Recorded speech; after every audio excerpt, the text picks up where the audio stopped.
That's right. Martinus does talk about how our thoughts affect our organism.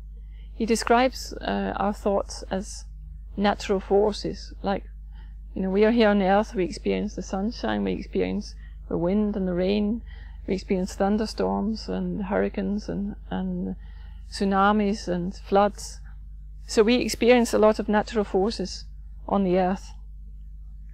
So he describes this inner world, this microcosmos of living organs, cells, molecules and smaller particles as living beings within this inner universe, and our thoughts are like natural forces for them. So if you're angry or irritated, it's like thunderstorms or very bad weather going through the organism.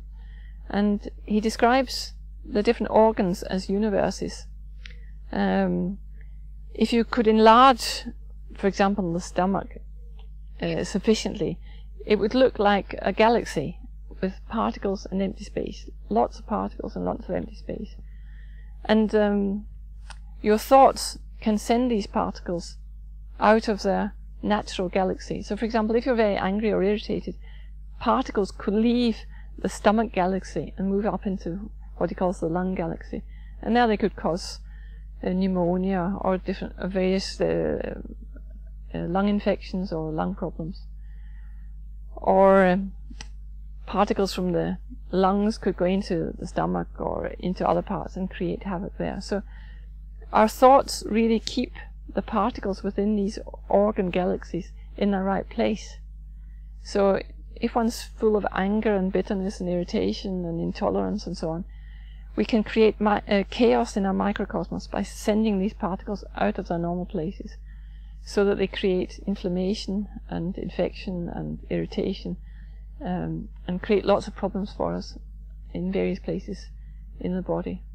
So he talks about weeding our consciousness, regarding our consciousness as an orchard with lots of beautiful fruit trees that we want to grow, and we want them to we want to create some perfect fruit in our inner orchard. But in order to do that, you have to weed. You have to get rid of the weeds. So, of course, it's a long process, and it takes a lot of insight into oneself, and this insight builds up over several incarnations through the feedback, through the karma you get from life, so that you see yourself in the kind of fate that you get.